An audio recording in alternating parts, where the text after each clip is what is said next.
Okay, I'm joined by Davis Mattek.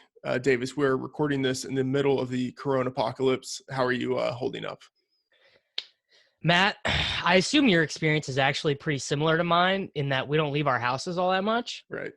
So the things I miss, and I've said this on like 900 podcasts, so if people listen to another podcast and they're sick of me hearing this, I'm sorry. I really miss going to the gym because that was kind of like my one thing every day, not working, not in front of the computer, whatever. And being able to go to the grocery store, like you're making dinner and you're like, shit, I need cornmeal. I need rubbed sage, whatever, and you can't go get it if you need it. And those are the things I really miss. How diligent are you at staying at home? Because like, I'll be honest, I'm still going out maybe like once every 3 days because it just like quickly, but like strategically, like going for a walk when no one else is out, or like trying to go to the grocery store to get some stuff when it's about to close so that there are relatively few people there. What are you doing? I'm 100%. I have not been anywhere other than walking my dogs since 13 days ago. So it Wow. would be 2 Thursdays ago. I was on vacation in Chicago while I was out at I obviously knew that Corona was a thing, and I was had this trip planned for a while, and we went ahead and went on it and was washing my hands and taking vitamin C and doing all that stuff. But when we got back from that trip, I went to grocery store next to my house. I got rice, I got protein powder, I got bottled water, and I had already ordered some supplies like toilet paper, trash bags, Hmm. stuff like that from Amazon in January. And I have not been to a store, haven't been to dinner, haven't been anywhere other than to walk my dog since then. Yeah. That's good. So I feel like I'm sort of taking a backwards, almost like barbell approach in terms of how I'm thinking of the coronavirus. So early on, like my wife and I, for months, we've had a trip planned to go to England in March, and we canceled that really quickly. Like I think in January, before a lot of people in the United States were really even thinking of coronavirus as something that could hit us, we started making plans to cancel the trip. So I would say like in that regard, and just in terms of like market stuff, like, I mean, I was like pretty cautious, but then now like the coronavirus is here. Like I imagine that there are people, like you who are being far more diligent and careful than I am with stuff. But I mean, I feel like I'm still being really careful. It's just, I haven't been 100% holden for like 2 weeks. It's just, like I mean, 99%. it's just like that. Like I said, it's like not that far off from my day-to-day life anyways. Yeah. So like before the coronavirus, I actually moved from Kansas City, which is where like I have family there, I have friends there, and I moved to St. Louis. So like I don't have like that many friends that I see on like a day-to-day basis. Like it would be more like I'd go back to Kansas City for the weekend, and I'm not doing that. Like obviously I'm not doing that right now for a lot of different reasons. So it's not like I don't feel like, trapped in my house, basically, Yeah. especially because I live in the burbs. So like I can go walk my dogs at 6 o'clock at night, and I'll probably see, maybe a couple people coming home from work, maybe some kids outside, but like I'm not trying to like brush shoulders with people out walking my dogs.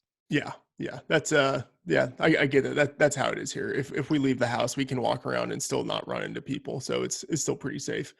All right. I want to play a quick game of over under with you. Let's do it. For a massive amount of undisclosed money. Okay. Just joking. But okay. So Davis, I believe you went to Kansas State, right? Correct. I did. Okay. So first question, wide receiver, and by the way, you can't look this up, obviously, but I won't. yeah, I yeah. won't. No, here, no typing. You can see my hands. Yeah, we're good. All right. Wide receiver, Tyler Lockett, obviously Yeah. fantastic player at Kansas State. Career touchdowns in college, over under 35 and a half. Way under, because they never scored. They never scored points. He was a really good kick and punt returner, but even when they were winning, they were not scoring that many points because they were playing that ball control Colin Klein offense. Wow. Okay. I thought I was going to be able to trap you a little bit. It was 35. Like I thought that was interesting. Yeah. Cause I mean, I would have said like 26, 27. Wow. Okay. Yeah. He had 29 receiving touchdowns, most of those in his 2 final seasons, but then he had 4 kick return touchdowns. The kick returns. 2 punt return touchdowns even. So he was a baller there. So all right, I mean, that's unfair. We literally were at school at the same time. We graduated in the same year and everything. So so that was unfair. I knew that one. Well, no, I mean, I thought you were going to be overly enthusiastic about your guy there, so I misjudged that one. Okay, so you got that one. All right, next question. You are a Cowboys fan. I'm a Cowboys fan. We both love and hate the team, but I believe that we both have a really healthy amount of respect and love for Tony Romo.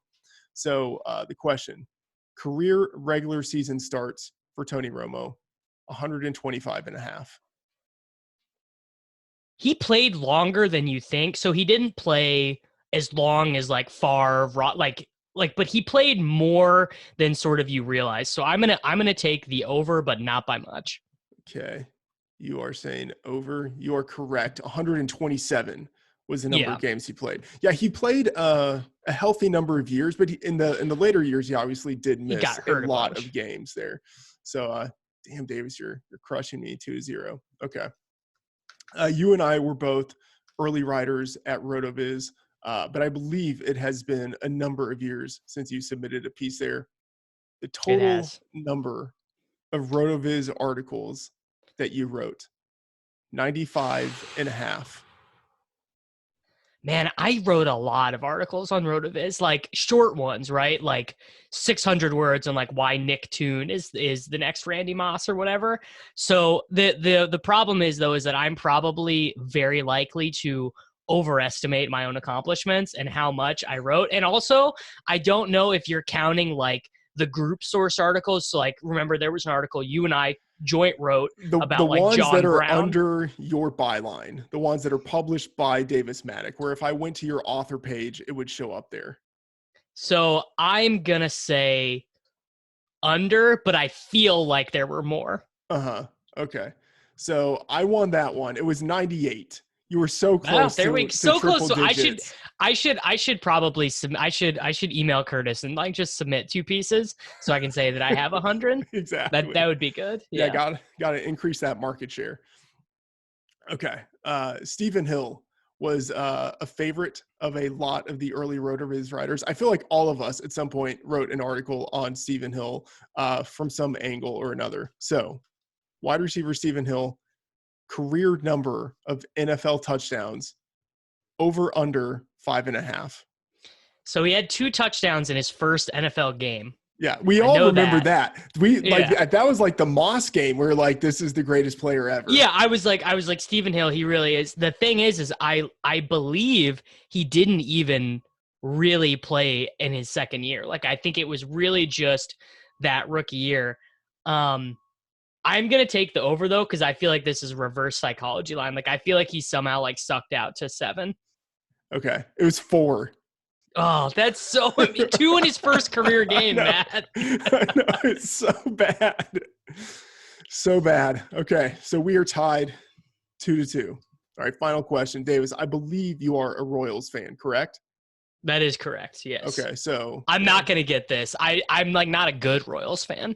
Okay, but 2015, that was the World Series winning team. Okay, so the number of stolen bases that the World Series 2015 Royals team had, over under 105.5. This is a regular season? Regular season stolen bases. They ran like crazy. I'm gonna go like over. They had Jared Dyson, they had Lorenzo Cain, they had dudes who ran all the time. Yeah, you're right. They did steal a lot of bases, but only 104. So wow. There we go. Oh man, that's a very brutal line because like I have no idea comparatively how much 105 is. Like I can remember that they stole a lot of bases, but like probably for a team that's like over 100 for a team is probably a lot in modern baseball. Yeah, they were number 2 in the American League that year. So they were aggressive, and they were sort of like one of those last teams to have success that was aggressive on the base paths. Yeah, all right. Wow, dunked off the victory there. Come from behind. I'm bummed out that these are good lines. These are very good lines. That's a skill. I would not be good at this. I would just be setting egregious lines. They wouldn't be near this sharp. I think you would be pretty good because I mean you see the line, you know the line, you just put it relatively close to where it should be, but yeah. Anyway, all right, Pretty Dave. good line. This is cool. This is really Yeah, cool. this was fun. So we can do this again. Thanks for stopping by, and we'll connect again. Yeah, anytime, dude. You know All where to right, thanks, find me. man. Yeah, I know All where to right. find you. All right, stay safe. Later, dude. Bye bye.